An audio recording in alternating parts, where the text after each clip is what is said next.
With prisoners accounting for nearly 20% of the global inmate population, the United States serves over 2 billion meals each year to nearly 2 million people behind isolated walls, equivalent to running a massive restaurant chain capable of feeding an entire city the size of Houston. Yet the paradox lies here. While food prices outside continue to rise, inside prisons, a single meal can cost as little as $1 to $3, cheaper than even the most basic sandwich at McDonald's. Meanwhile, in Japan, a country known for its strict standards on human rights and welfare, there have been periods when prisons faced outbreaks of disease and malnutrition. So what is really happening inside prison kitchens? What are millions of inmates actually eating every day? Today, let's follow the journey of prison meal trays with agriculture insight, breaking down the process behind some of the most tightly controlled meals in the world, where nutrition, cost, and ethics all collide on a single plate. Let's begin.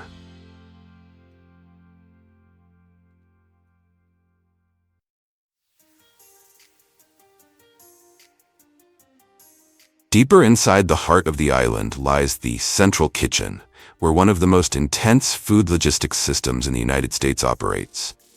To serve 27,000 meals a day, this facility runs 24/7 under a strict and rotating 2 hot, 1 cold rule, a standard widely used across U.S. correctional facilities to optimize both budget and staffing. Breakfast typically begins around 5 a.m. with a single goal: fast, cheap, and sufficient basic energy. The most common menu includes diluted powdered milk or boxed milk, bread spread with margarine or jam, a boiled egg, and sometimes a slice of sausage or processed meat. Occasionally, hot oatmeal is served for variation. A breakfast like this costs less than $1, providing roughly 500 to 700 calories for an average adult inmate weighing around 70 to 80 kilograms. It solves the equation of cost and speed almost perfectly, but clearly exposes limitations in micronutrients, fiber, and long-term nutritional quality. At the very least, inmates still get breakfast, while many free people outside end up skipping it, leaving themselves with an empty stomach each morning. By midday, the main hot meal of the day begins preparation, marking the most tense period inside the Rikers Island kitchen, when security is pushed to its highest level. The cooks here are paid significantly more than typical chefs, not because they are better at cooking, but because they work in an environment where the risk of violence is constant. In stark contrast, many inmates also work in the kitchen, yet earn only $1 to $2 per day. From the moment they enter the kitchen, all personnel must go through multiple layers of security screening. To minimize the risk of conflict, knives and all sharp tools are secured with chains. Any item that could be used as a weapon is strictly controlled or completely removed.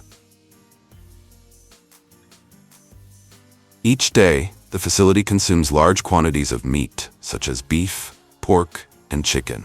After initial processing, the meat is cooked in massive industrial kettles, seasoned simply, and slow-cooked for extended periods to create tender, protein-rich dishes while keeping costs to a minimum.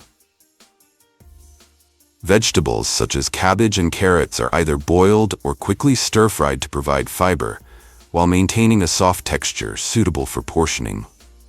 They are chopped and processed in bulk, with speed prioritized over flavor to avoid slowing down the production line.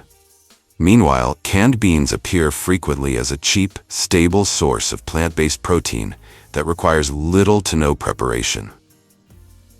However, what truly keeps inmates full are the starchy fillers, from thick, heavy soups to low-cost mixed-grain rice, all designed to maximize satiety at the lowest possible cost.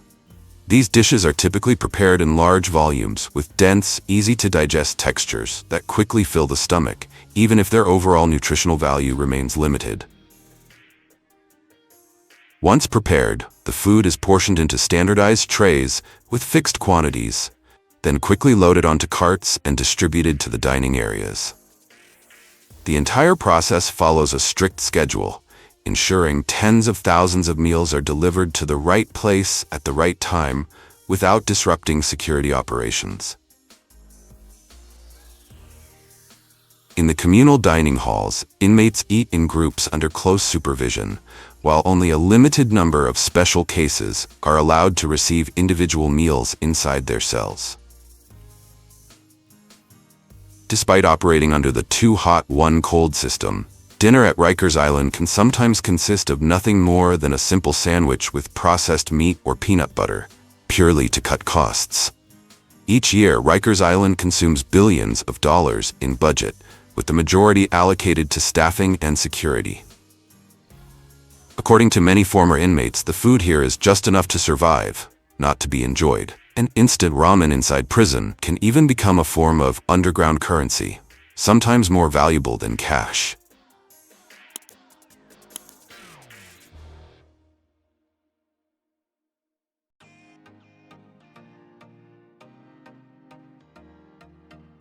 Leaving Rikers Island, where every meal tray is a survival equation, we step into a complete opposite, Japan.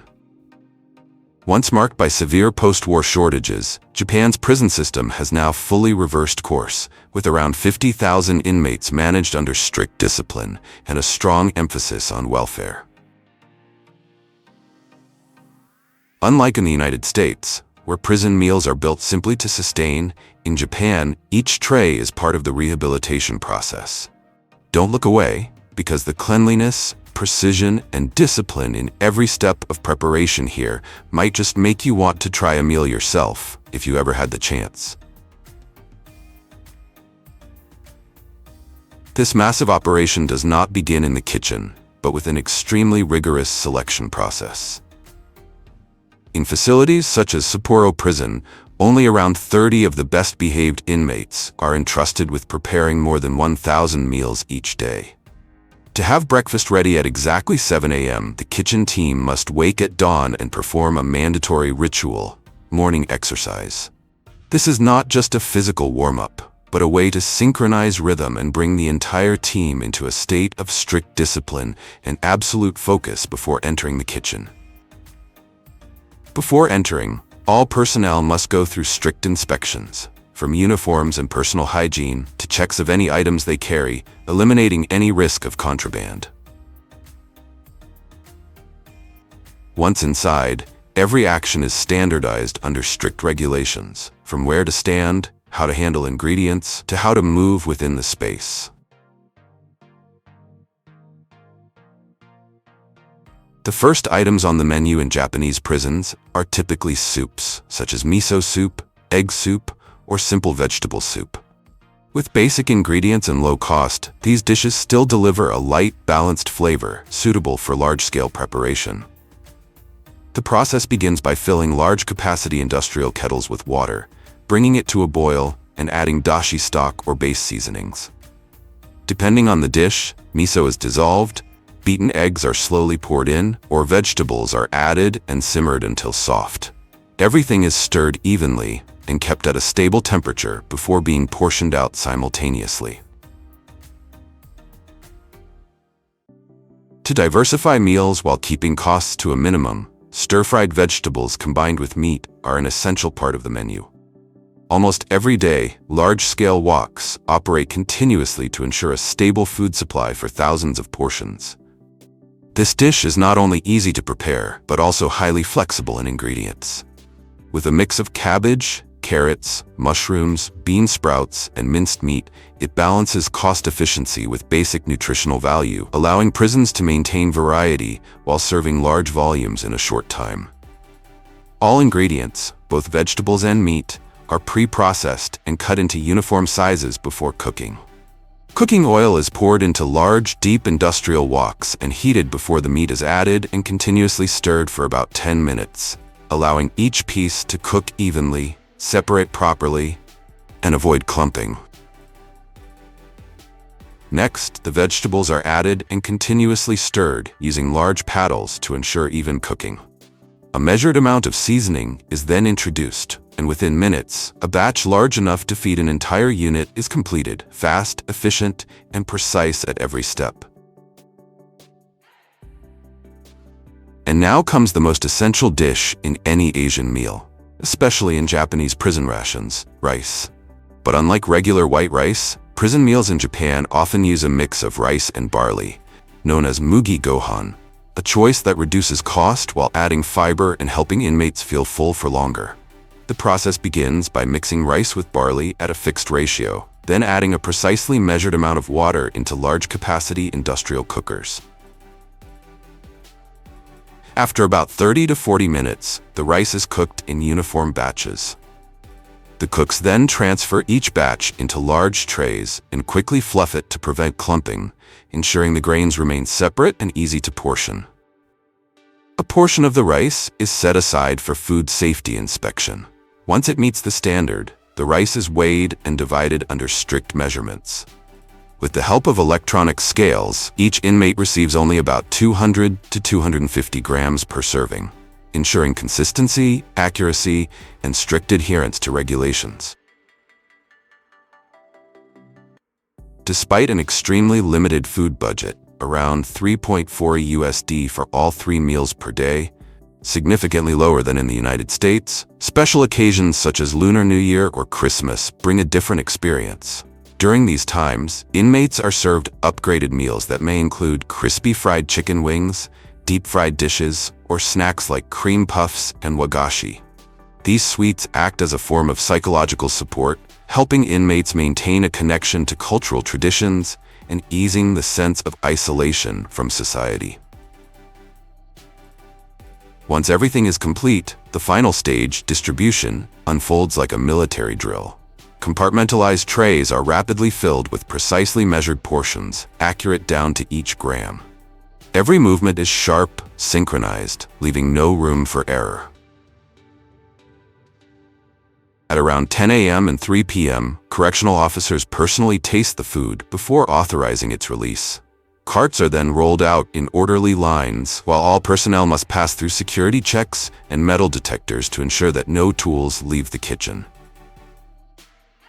When the trays are set down, inmates have only about 10 minutes to eat in near total silence. No talking, no sharing, no exceptions. The meal itself becomes part of the discipline. Afterward, they carry their bowls, line up, and bring them to the washing area under strict supervision. Only when the entire process is complete are the cooks allowed to eat their own meals, quietly, in order, and still within the same cycle of discipline.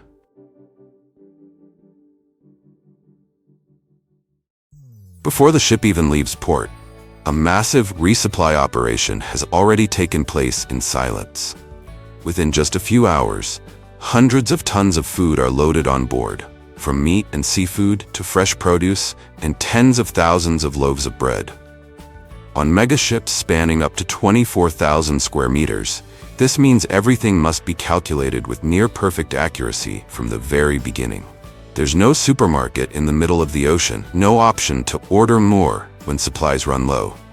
Even a small miscalculation of just a few percent can throw the entire system into chaos. On deck, refrigerated containers aren't simply lifted on board, they are precisely positioned within a tightly coordinated system. Forklifts move along pre-programmed routes, and supplies are sorted and distributed layer by layer, from deep freeze storage to fresh food sections, all with timing measured down to the second.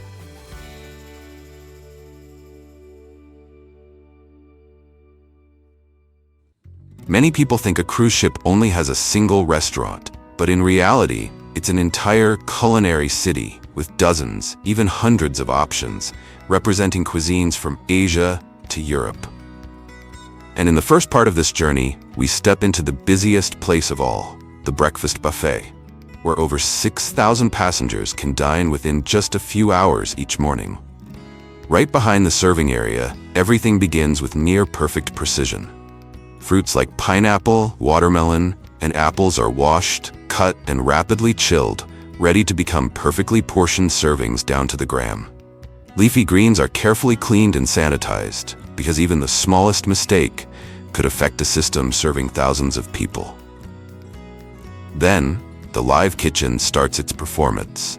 Eggs are cracked continuously onto hot griddles, transforming within seconds into hundreds of freshly cooked servings. Just behind that, rows of sausages and bacon sizzle on steel surfaces, producing massive amounts of smoke and grease every hour. Yet strangely, you can barely smell a thing. All the air is instantly extracted by an industrial ventilation system worth over $5 million, capable of completely replacing the kitchen's air within minutes. And when you stand at the buffet, everything seems simple. A plate of salad, a fried egg, a few slices of bacon, and hundreds of neatly arranged dishes. But behind it all is a machine that never stops, where every tiny detail is controlled like in an industrial factory.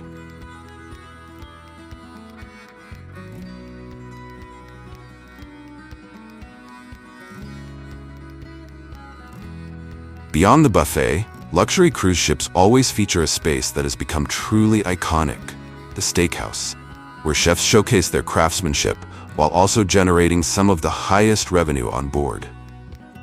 From the moment it's loaded onto the ship, the meat isn't simply kept cold. Instead, it's stored in a multi-level refrigeration system, maintained at a stable temperature of around 2 degrees Celsius, ensuring it remains in optimal condition at all times.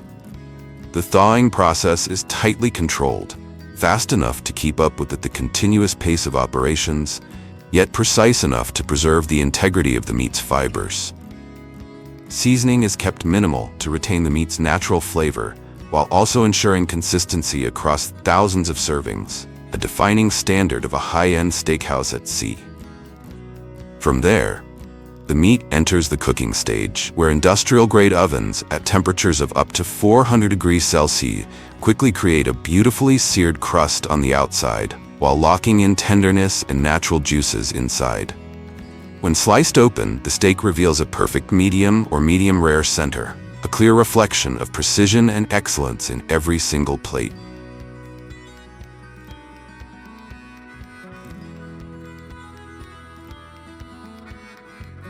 On billion-dollar mega cruise ships, there is one kitchen that is never replaced: the Italian restaurant.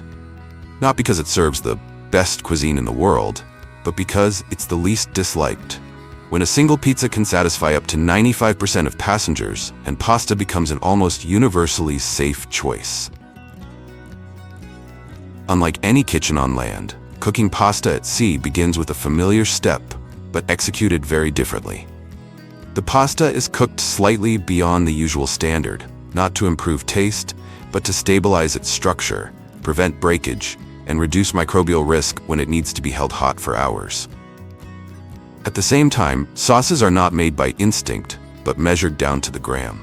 Seasoning is intentionally minimal, designed to suit dozens of nationalities, and when pressure peaks, hundreds of pasta portions can be completed in just 3 to 5 minutes. Built on this logic of stability, speed, low risk, the entire Italian kitchen operates like a continuous production line that cannot afford interruption.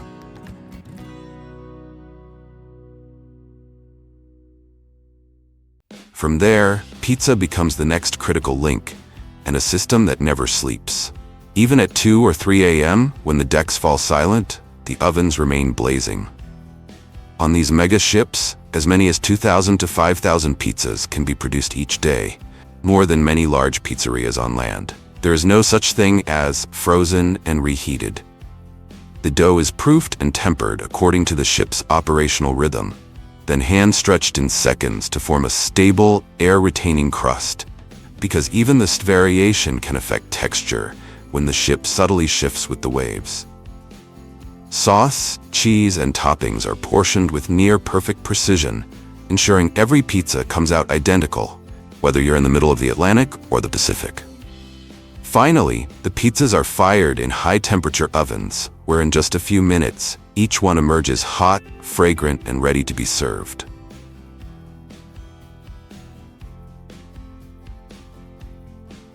While Italian restaurants feed the entire ship, Japanese restaurants are reserved for a select few, yet represent true refinement. On mega cruise ships from Royal Caribbean or Norwegian Cruise Line, sushi isn't made for the masses. It's an ultra-premium experience.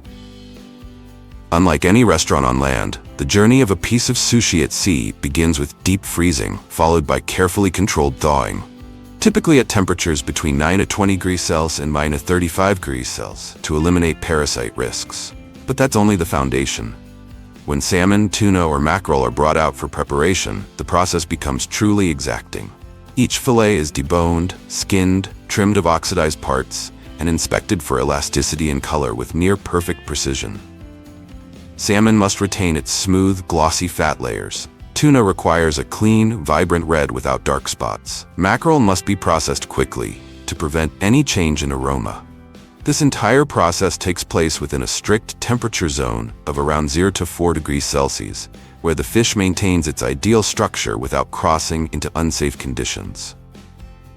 And only when an order is placed is the fish sliced, paired with rice, within 30 to 60 seconds, or rolled immediately to preserve its perfect texture. Beyond standard service, there are also live sushi stations prepared right in front of guests, as well as conveyor belt sushi systems, ensuring speed, variety, and consistent freshness at all times.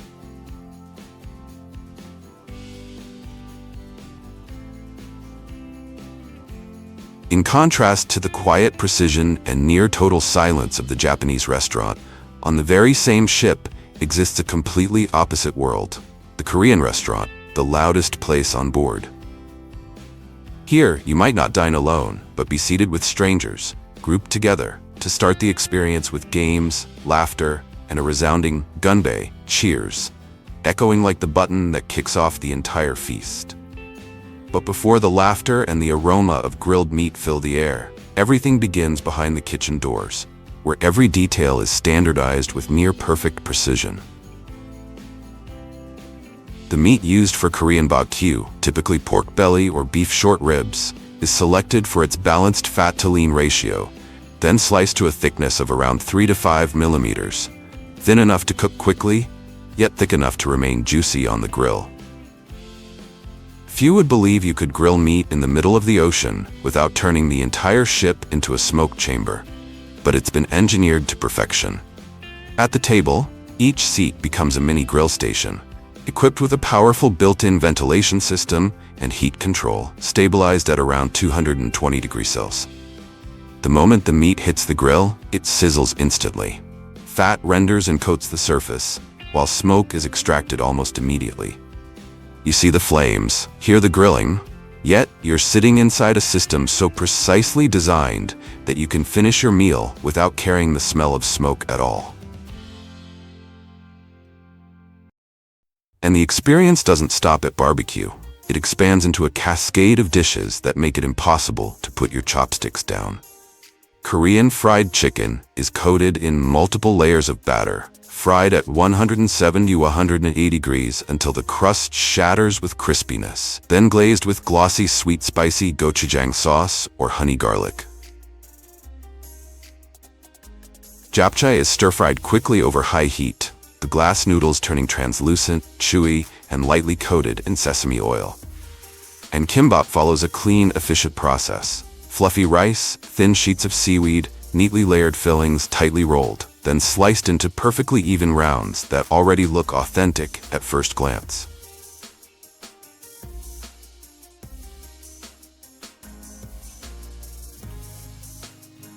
If Korean cuisine is a celebration of sound and fire, and Japanese dining embodies precision and silence, then Chinese cuisine on board becomes an explosive culinary production line, where everything operates with the speed, heat, and scale needed to feed an entire ship right in the middle of the ocean. When people think of Chinese food, they imagine bubbling hot pots, red broths boiling with oil, and that numbing, spicy kick that hits straight to the brain. But at sea, things simply can't run that way. Open flames must be controlled, smoke must disappear instantly, and risk must be kept near zero, which is why dumplings and roast duck become the true ace cards. Behind the kitchen doors, dumplings are no longer handcrafted one by one, but transformed into a near-industrial process. In a single shift, 3,000 to 5,000 dumplings can be produced, with fillings mixed in large batches, typically ground pork, napa cabbage, ginger, and scallions. And what about Peking duck? There are no charcoal ovens, no 48-hour air drying as you might expect.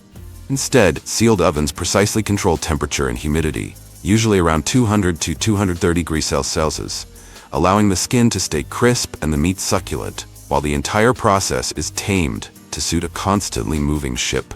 And that's when you realize this is no longer traditional Chinese cuisine, but a version engineered and optimized to survive and operate flawlessly in the middle of the ocean.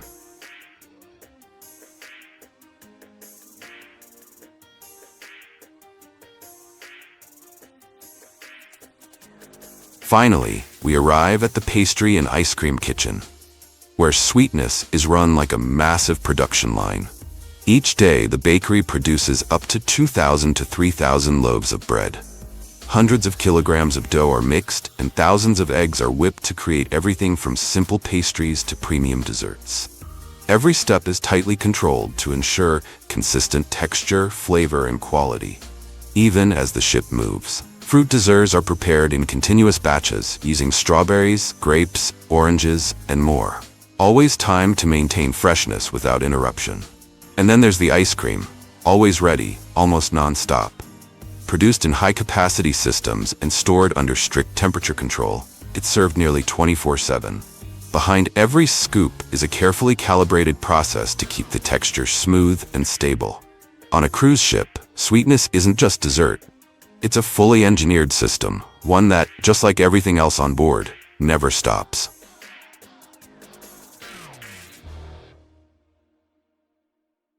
First, let's begin with the cork, a small component that, each year, determines the fate of over 20 billion bottles of wine, representing tens of billions of dollars in global value.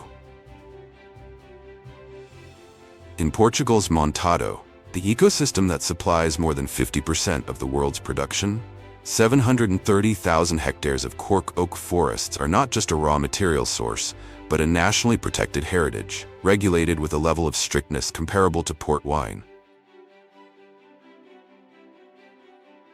Unlike timber used in furniture, cork production begins with a harvesting technique that removes the bark without cutting down the tree. This process is only permitted once the tree reaches at least 25 years of age, and the bark attains a standard thickness of 25 millimeters. Skilled workers, known as descortisadors, use lever-action axes to make precise, decisive cuts along the trunk and major branches. The critical objective is to separate the bark without damaging the cambium, the vital layer through which the tree's life-sustaining sap flows. A cut that is too deep can kill the tree. Too shallow, and the valuable bark will fracture. This level of difficulty has made cork harvesting one of the highest-paid agricultural professions in Portugal, with earnings reaching up to $900 per week, 5 times that of typical farm labor. After harvesting, the trunk reveals a bright orange inner layer and is marked with white chalk. For example, the number 6 for the year 2026, indicating the next harvest exactly 9 years later. With a lifespan of up to 200 years, a single cork oak tree can be harvested as many as 15 times. However, there is a crucial reality. The first 2 harvests typically do not produce bark of sufficient quality for natural cork stoppers. As a result, producers must wait over 40 years to obtain the first premium-grade material, known as Amadia cork. After harvesting, the raw cork slabs are not sent directly into production, but are instead transported to large-scale storage yards. Here, thousands of tons of cork are stacked into massive piles and left to air-dry outdoors for 6 months to a year, allowing the cellular structure to stabilize, excess sap to be released, and moisture levels to naturally balance with the environment. Once this aging phase is complete, workers use specialized saws or industrial cutting machines to remove all damaged edges, pest-affected areas, and irregular sections. The qualified portions are then cut into uniformly sized sheets, a crucial step that ensures the material can fully absorb heat during the next stage of processing. Inside the factory, the cork slabs are loaded into large steel cages and fed into an automated boiling system using purified water at 100 degrees Celsius. This process not only eliminates microorganisms, but also triggers a structural transformation.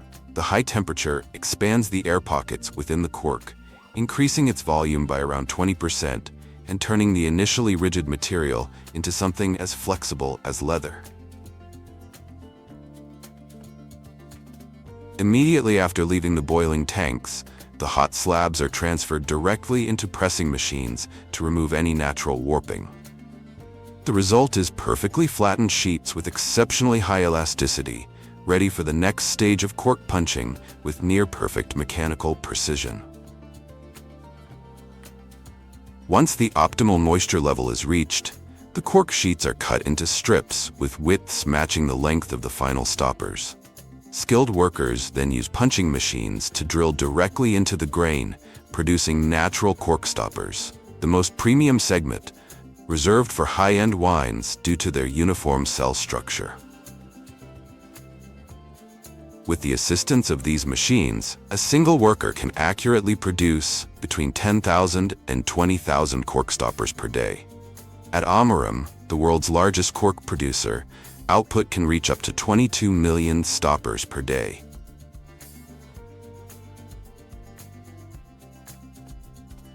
After punching, the raw cork stoppers are immediately transferred to drying chambers to reduce moisture content to a standard level of 6%, effectively eliminating the conditions that allow mold to develop.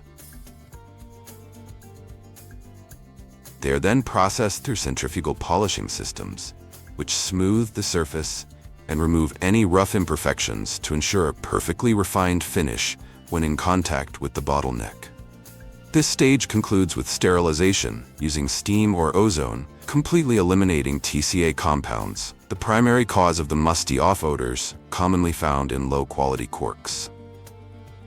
At the end of the production line, a 360-degree camera system powered by AI algorithms classifies cork stoppers into 7 grades based on cell density and surface quality. Premium-grade corks are then laser engraved with branding before being vacuum sealed for shipment. Why do 70% of the world's wines, especially premium ones, still use cork? Because each cubic centimeter of cork contains around 40 million air-filled cells, allowing it to seal the bottle tightly while maintaining long-term elasticity, something synthetic materials have yet to replicate. More importantly, cork allows a tiny amount of oxygen to pass through, enabling the wine to breathe, soften its structure, and develop more complex flavors over time. And now we step into the world of bourbon, the only spirit officially recognized by the U.S. Congress as a national heritage, where a bottle of Old Rip Van Winkle 25-year-old can sell for up to $65,000, comparable to a brand new Tesla Model S. To qualify as bourbon, the grain mash bill is fundamental. By law, it must contain at least 51% corn, the component responsible for the spirit's signature sweetness and richness. The remaining portion typically includes rye for added spice and malted barley to support enzymatic conversion. Each day, hundreds of tons of grain are finely ground and cooked with purified limestone water to convert starch into sugar. The mixture is then transferred into massive fermentation tanks with capacities of up to 150,000 liters. Here, proprietary yeast strains, carefully preserved at -125°C to ensure consistency over decades, work continuously for about 6 days, converting sugars into alcohol and producing a raw liquid known as distiller's beer. To refine this distiller's beer into a premium spirit, distillation is carried out using tall column still systems. The liquid is heated, alcohol vapors rise and condense into a clear distillate with an alcohol content of around 70%, known as white dog. At this stage, the spirit is still harsh and grainy, lacking both color and the complex flavors developed during aging.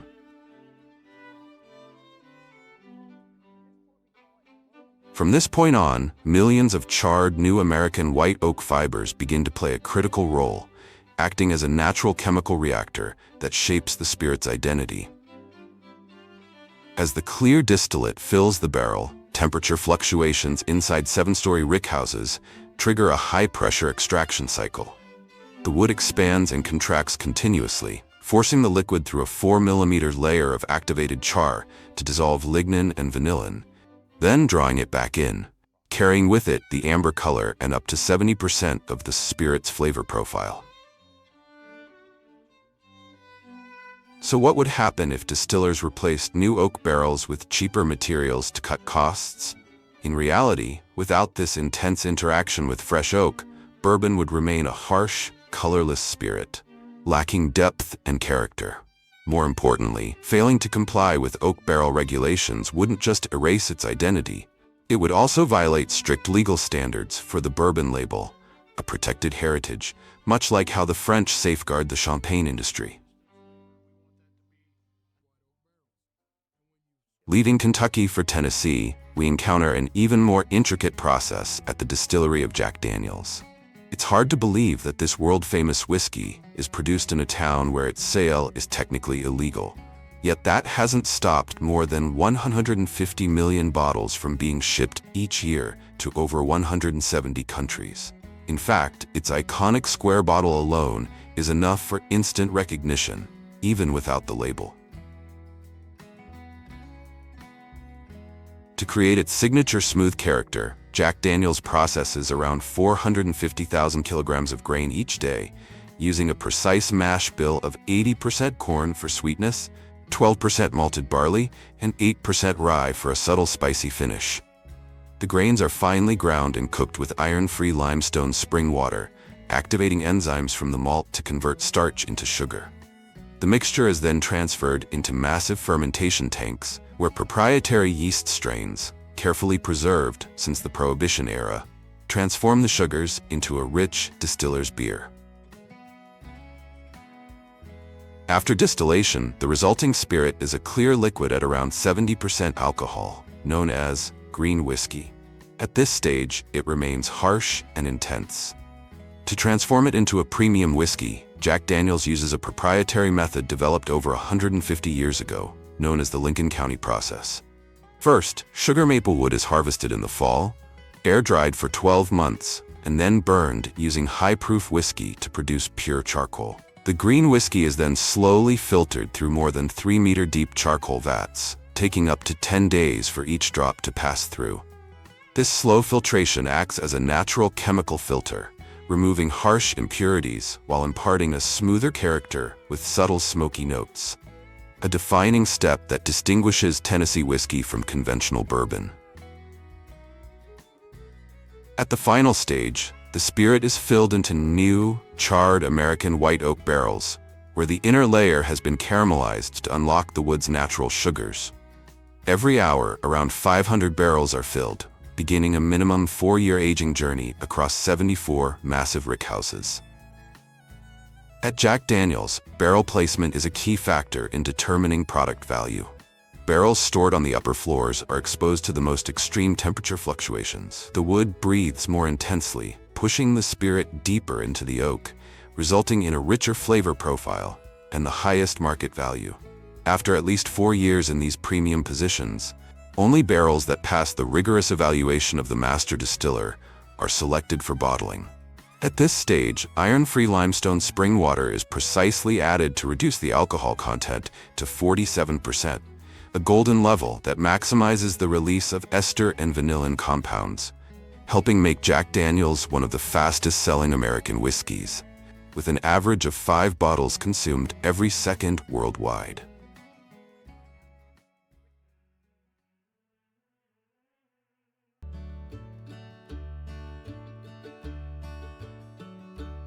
At our first stop, we arrive in Yubari, Japan, a city that once went bankrupt after the collapse of its coal industry, yet found new life through an agricultural miracle known as the Yubari King. More than just a fruit, the Yubari King is regarded as a symbol of perfection, where each melon is the result of nearly 100 days of care with almost absolute precision. Its price has reached up to $45,000 for a pear, not simply due to rarity, but because it represents craftsmanship, reputation, and Japan's culture of luxury gift-giving. In Yubari, more than 150 hectares of modern greenhouses operate like laboratories to produce agricultural masterpieces, generating over $20 million each year. Everything begins with exceptionally selective seeds. To create perfect melons, growers use premium hybrid varieties refined over multiple generations, placed in sterile seed trays where every factor from nutrients and humidity to temperature is tightly controlled at each stage of development. After about a week, seedlings begin to form. But even at this early stage, a quiet selection process is already underway. Any plants that fail to meet the standards are removed, because the goal is not quantity, but to find the single most perfect specimen. It doesn't stop there. Unlike ordinary cantaloupes, Yubari melons don't lie on the ground. They are cultivated in closed greenhouses. When the young plants reach about 30 to 40 centimeters in height, farmers begin training the vines to climb upward, securing them vertically and pruning excess branches so the plant can focus its growth. As the fruit develops, it hangs suspended on trellises at a height of around 1 to 1.5 meters, never touching the ground. This prevents pressure or deformation, allowing the melon to grow into an almost perfectly round shape, one of the key factors behind the value of Yubari melons. When the first flowers bloom, farmers use their hands or a soft brush to transfer pollen from the male flowers to the female ones, carefully monitoring and selecting the best fruiting position on the vine. Each plant is allowed to keep only a single fruit.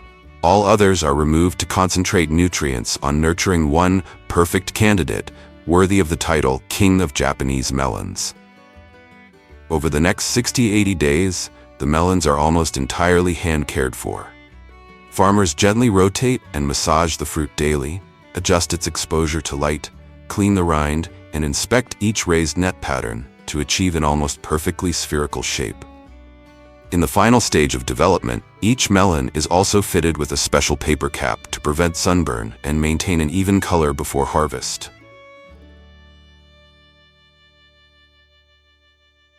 Around 100 days after planting, farmers use a thin, specialized knife to gently cut the stem into the signature T-shape.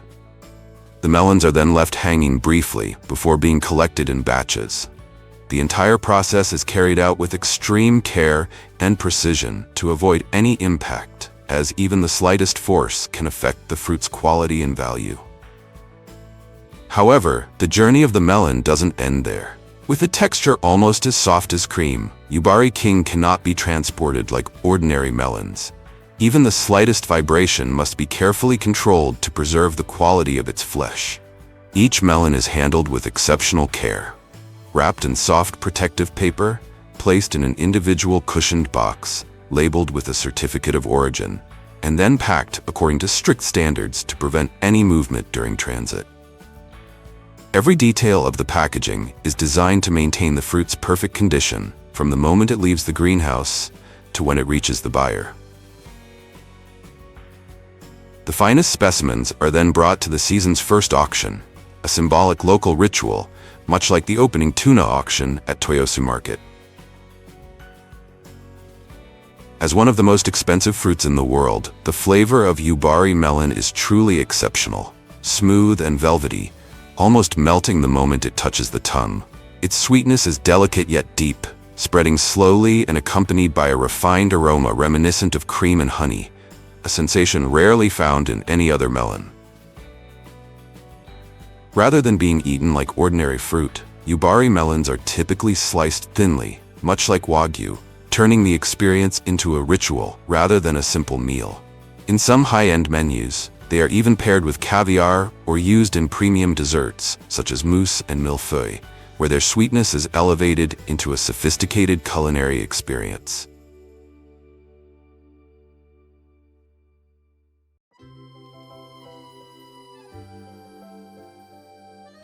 If Yubari melons are the symbol of Hokkaido, then Sato Nishiki cherries are the calling card of summer in Yamagata, the cherry kingdom of Japan, producing nearly 70% of the country's cherries. To maintain that status from the very beginning of spring, Sato Nishiki cherry trees are not allowed to grow freely, but are instead cultivated almost like outdoor bonsai. Each branch is trained on trellises, oriented toward optimal sunlight and carefully height controlled, because even slight misalignment with the light can reduce the value of an entire cluster from the earliest days of the season. But the real challenge appears just 2 to 3 weeks after blooming. Sato Nishiki cherries are almost incapable of effective self-pollination. As a result, orchards must introduce seasonally rented bees, sometimes up to 10,000 to 20,000 per hectare, to ensure that every small flower has the chance to become a perfect cherry.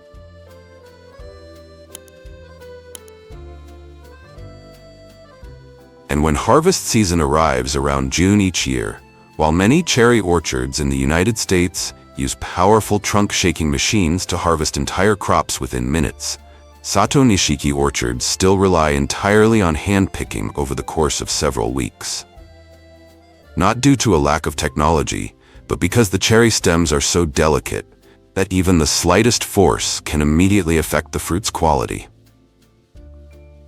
First, farmers spread waterproof plastic sheets on the ground around the base of the cherry trees to keep the harvesting area clean and to protect any fruit that might accidentally fall, preventing direct contact with the soil. At the same time, these sheets make it easier to spot and collect the cherries, ensuring that the delicate skin remains unscathed. Once this is done, pickers use low ladders to reach each cluster at the ideal height, gently lifting each cherry from the branch with almost a single touch, because even the lightest contact can cause the fruit to fall short of premium gift standards.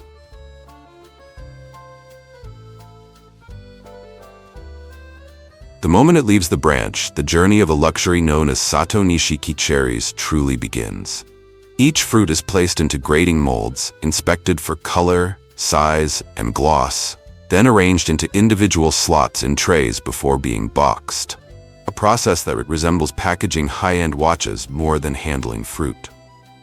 This strict selection means that over 70% of the yield is discarded during sorting, with only the most perfect cherries retained, where their deep sweetness creates the near-perfect flavor profile of premium Japanese cherries. Sato Nishiki cherries are not just fruit, but a ritualized summer gift in Japan, where carefully selected early-season boxes can reach up to $300, because each cherry is the result of precise care and rigorous selection throughout the entire growing season.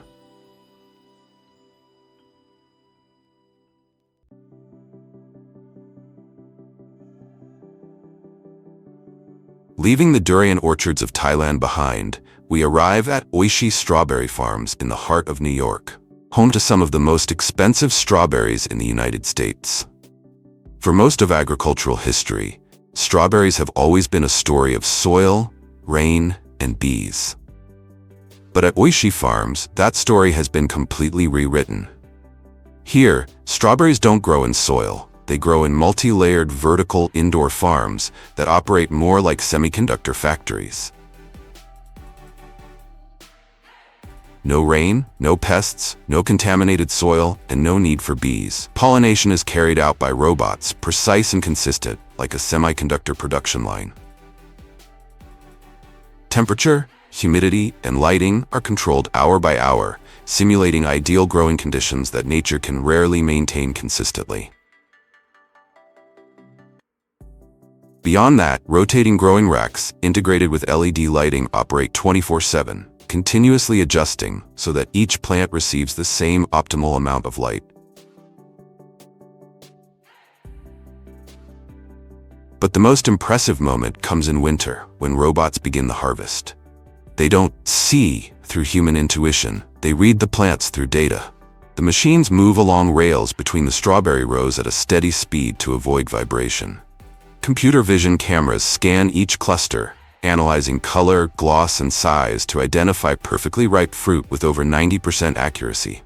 In an instant, a robotic arm adjusts its angle, cleanly cuts the stem, and places the strawberry into an individual tray, like handling delicate electronic components.